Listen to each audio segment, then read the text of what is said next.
Hello from Westminster. This isn't the edition of the Sky News Daily we were planning this time. Neil Patterson is still on his holidays. He'll be back in the next episode. I'm Sky News political correspondent Rob Powell, and I'm here with our chief political correspondent, Jon Craig. So no prizes for guessing what we'll be talking about, because after a period of relative calm in the past few months, everything suddenly started feeling a bit 2022 again.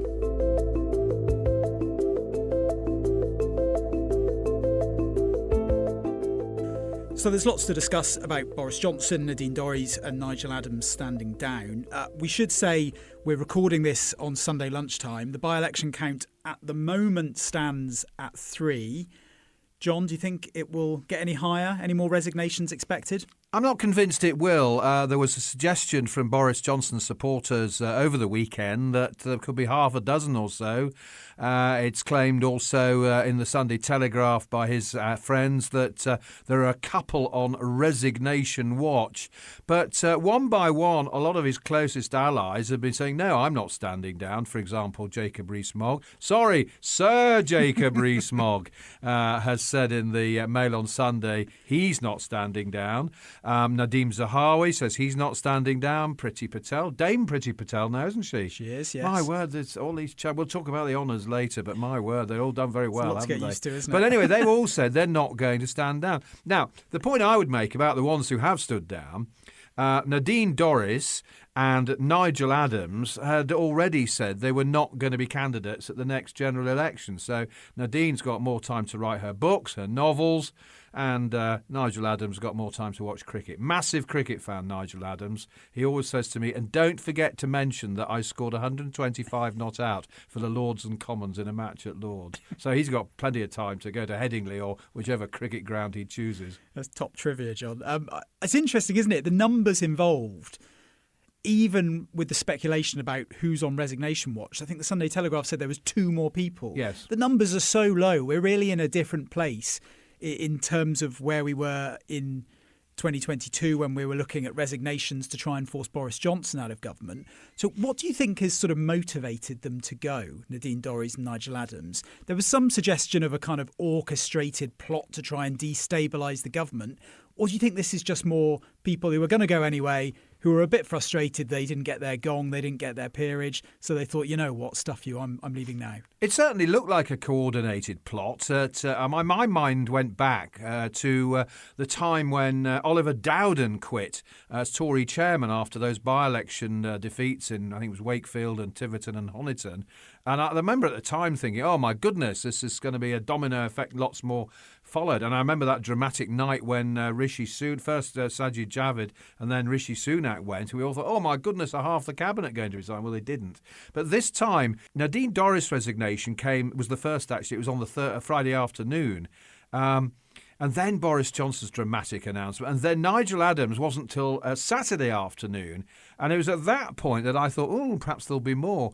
But there's a lot of pique over the fact that, of course, they've been cheated the peerages they were hoping to get. Now, I thought at the time we learned that Boris Johnson was proposing to nominate Nadine Dorries, Nigel Adams, Alok Sharma, who's Reading West, the former COP president, and a fourth one, Alistair Jack, the Scotland secretary. I thought it was a balmy idea because you don't give people peerages when they're sitting MPs. You only do it after they've given up. And I think Boris Johnson has badly miscalculated and he's made a complete mess of it. There is this discussion, isn't there, about whether it's cock-up or conspiracy. There's some around Boris Johnson that seem to be suggesting, despite Number 10 saying, nope, we had no influence, that there was something going on behind the scenes whereby Number 10 did exert some sort of political influence to take some names off the list.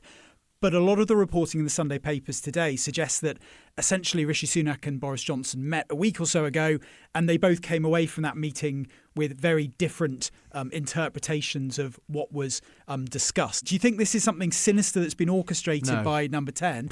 Or do you think that this is just a bit of a cock-up and Boris Johnson not being across the detail and promising people things that he wasn't in a position to promise? Well, we all know about Boris Johnson promising people things. And the fact is that Boris Johnson and his allies see a conspiracy in everything. They see a conspiracy in the whole fiasco of the honours, and they see a conspiracy in the Privileges Committee report as well. Forgetting that on the latter, Boris Johnson was the Prime Minister when they agreed to set up that inquiry. Gito Harry, his former spin doctor in both City Hall when he was mayor and in Number 10 briefly, 7 months, he said.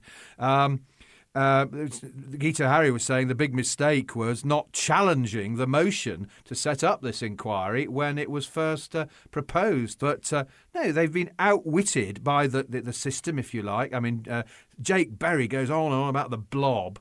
But in politics, there are, especially in Parliament, there are a lot of wily people in Parliament, and they know how to play the system and they know how to play the rules.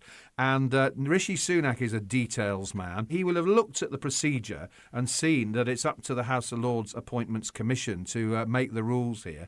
And I think Boris Johnson's bungled it.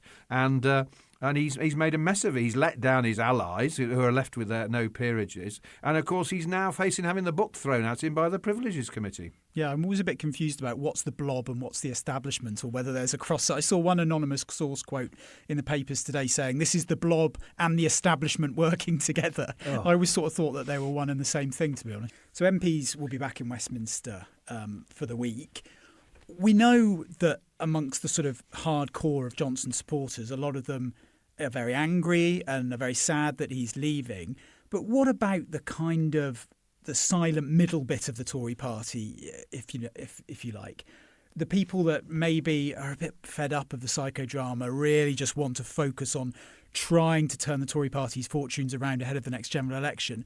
Do you think they'll be as exercised about this, as angry about all of this, or just a sort of bit miffed that once again we're talking about Boris Johnson? Where do you think the main majority of opinion lies? I think that the mainstream group of Tory MPs have probably lost patience with Boris Johnson.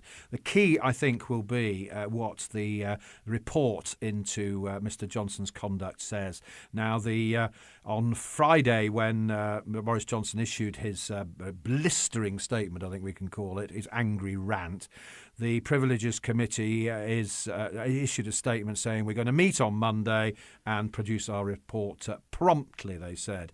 So I think once that report comes out, and one would assume it'll come out within a day or so of the meeting on Monday, I think a lot of Tory MPs will read that and think, oh my goodness, thank goodness he's left Parliament, because he's become an embarrassment. Gito Harry on Sky News launched a pretty strong attack on Harriet Harman, claiming, oh, she used to be the acting leader of the Labour Party. Imagine if it was a Labour MP and William Hague was chairman of the committee. Well, come on. I mean, the fact is there are Tory MPs on that committee, and it has a majority. And the SNP MP, who I think is an ex-Metropolitan Police officer, and I think one of the Tories is a lawyer. This idea that it's all a sort of Labour Party stitch-up, I'm not sure is quite right. Do you think Boris Johnson carries as much influence in the Tory parliamentary party now than he once did? Or do you think that sort of as Brexit as an issue has started to resolve itself, his kind of power and his magic over his fellow MPs has started to wane again? Like, is this it for Boris Johnson, or is this sort of just the latest reincarnation and he'll eventually be back in some other form? I think there's no doubt that his influence is not what it was.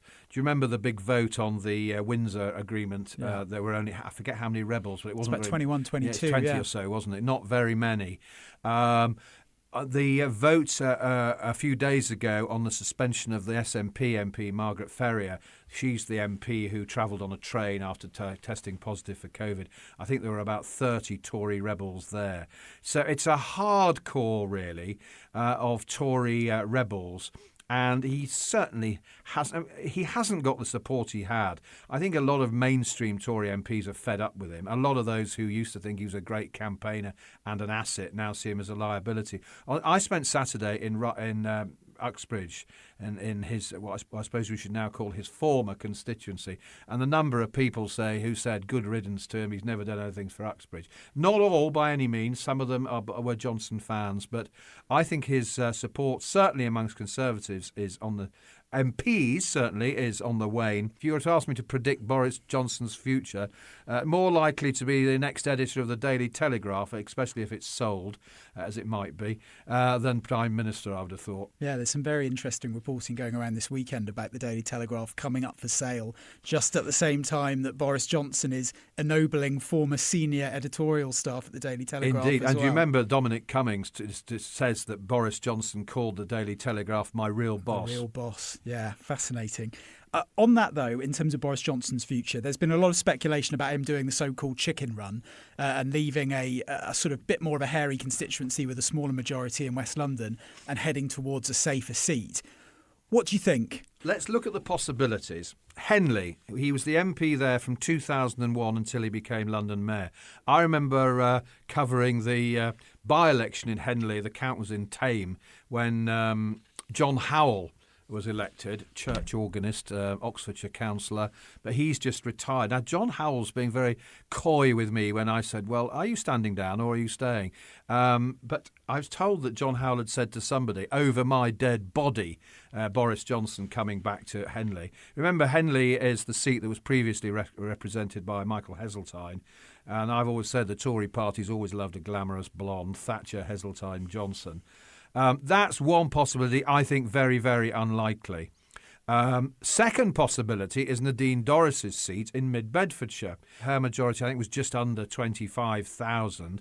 Now, I noticed the Sunday Times had a report from Mid-Bedfordshire. Some voters there said they'd quite welcome him there. So he does have his appeal with some certain people. And then I suppose, well, I'm not sure about Selby and Ainsty up in North Yorkshire.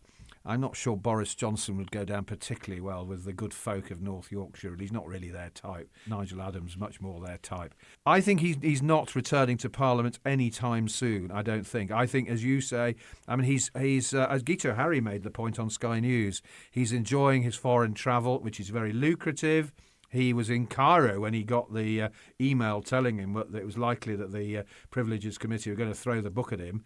I mean, if you look at it, you could sort of do a sort of fancy diagram of a map of the world of all the places he's been to. And some of the sums of money are enormous, aren't they? And he's had a massive advance on a book as well. And, of course, the advantage of him being outside Parliament now is he doesn't have to declare all those earnings. And some people have said, you know, he needs to make some money. He's got all these children. As Guito Harry was saying, he's about to have another one. I think that's child number 8, isn't it, yes, altogether? Number 8, I think. Yeah, it is number 8. So I think probably Boris Johnson is going to enter a period outside Parliament for the time being.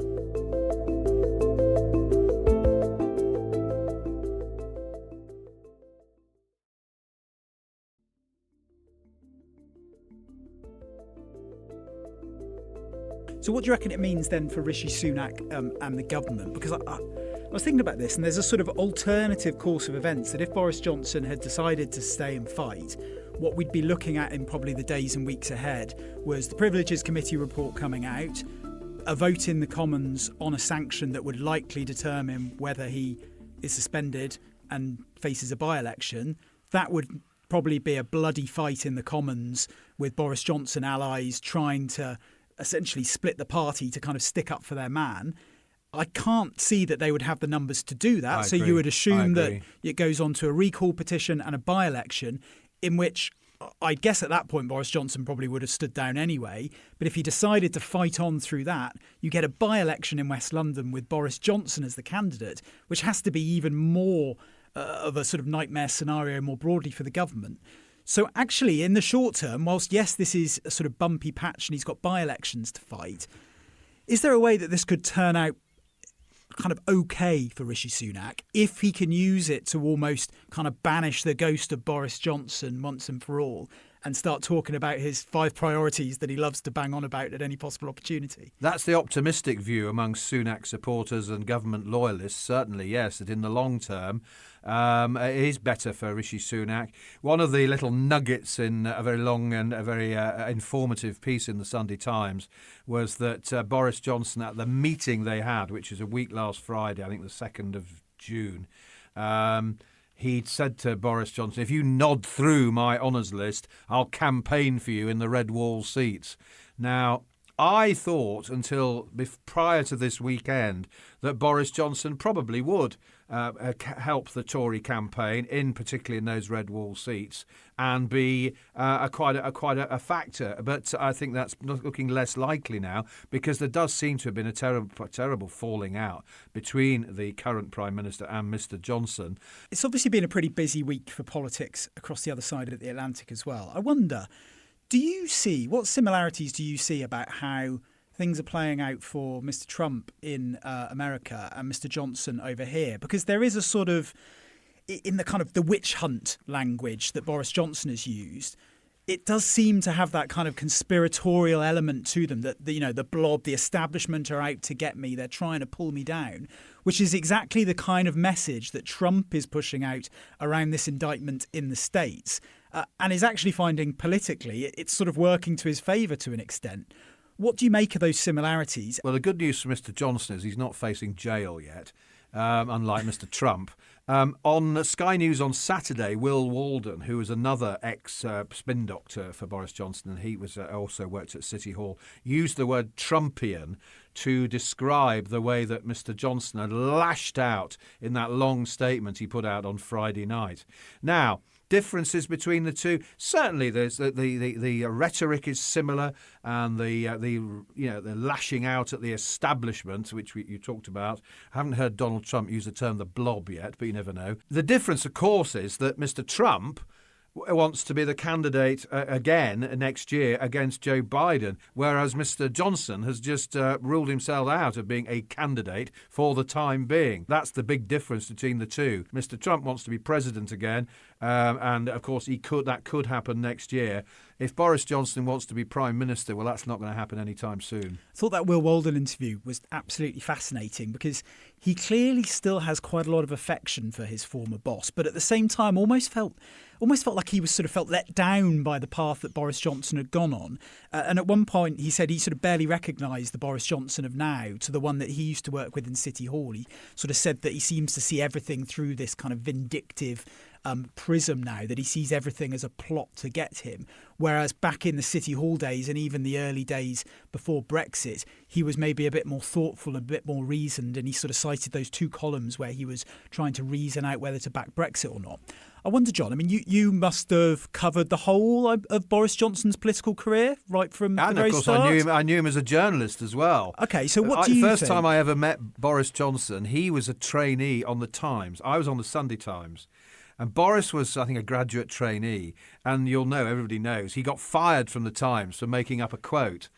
And the first time Boris and I met, Boris said to me, "Oh, Jon Craig, big byline." And of course, I always say, well, he's the big byline now. And of course, he went on to have that colourful and controversial career in Brussels, working for the Daily Telegraph, when a lot of his rivals claimed that he made up stories about straight bananas and powerful vacuum cleaners. And I think another one was sort of small condoms or big condoms. I can't remember now. For the Italians or something. I can't remember. But the other one was, of course, that they were going to knock down the Berlaymont building because of asbestos. Well, as far as I know, it's still standing. And then, of course, he was a candidate in North Wales in a Labour seat, didn't win that. And then he got Henley when Michael Heseltine retired in 2001. So what do you think, though, on this question that sort of Will Walden points out? Do you think he's changed as a politician, as a sort of person since those days? Clearly that Euroscepticism was always there. But when he was Mayor of London, he sort of had this almost like kind of cuddly character whereby people in London who would not usually vote for a Tory, a sort of Eton, Oxbridge educated Tory like that, kind of warmed to him. Do you think he's changed? Do you think that the kind of trappings of office and of being in politics for too long has worn him down and made him more vicious and sinister? Or do you think he, at the centre, is still the same person, but just the context has changed? Well, prime ministers do change in that they are all sunny and cheerful and optimistic and friendly with journalists and everything when they first become prime minister, but a few years have been kicked around by Fleet Street and also their political opponents, and you could include people on their own side in that. It makes them more cynical, I think. Just going back to it, Boris Johnson was elected London mayor in 2008, That came after 2 terms of Ken Livingstone. And I think a lot of Londoners had grown weary of Ken Livingstone by 2008, so he was able to win that. His record, I think, at City Hall, he got some good people around him, some of whom are now in Parliament, like Kit Malthouse, and the late Simon Milton, who was a guy who had been leader of Westminster City Council, sadly died. He had good people around him, and people used to say he was good at delegating. Now, in Parliament, of course, he tried to ride roughshod over all the various rules. Remember the Brexit debates and where he prorogued Parliament and everything? He basically tried to break all the rules. And at the end, I suppose, those sort of things caught up with him. And the whole Partygate thing, he was really... some of those pictures we saw and, the emails we saw about bring your own booze and all that. He was probably badly served by some advisors then, because during COVID, you remember we all obeyed the rules. And if I'd been Prime Minister and said, OK, let's have a drinks party, I'm sure somebody would have said to me, "Oh, Prime Minister, I'm not sure you should do that." The job of Prime Minister does wear you down. There's no doubt about that. You talk to any of the living former Prime Ministers, like Major in particular, and Blair had massive majority. But in the end, he was sort of worn down by the whole thing. Blair always says these days, "Oh, I'm not going to criticise a current Prime Minister because I know what it's like." And it is a tough job, there is no doubt about that. And you have to make tough decisions as Prime Minister. To be fair to him, he really did lead from the front on Ukraine as well. So he did some good things, certainly. But in the end, I sat in this studio with Adam Bolton, our former colleague, doing podcasts. And I always used to say, one of these days, Boris Johnson's lies will find him out. And that's what's happened. Yeah, certainly one of the most consequential prime ministers I think we've ever had, even in the relatively short period he was in office. Remarkable to think that just 9 months ago he was in number 10 and now heading out of Parliament full stop. OK, Jon, thank you so much. Always a pleasure. Hopefully it's given you a bit of an insight into the sort of things Jon and I have been talking about and looking into in the Sky News Westminster office this weekend. This one was produced by David Chapakapaku. The editor is Paul Stanworth.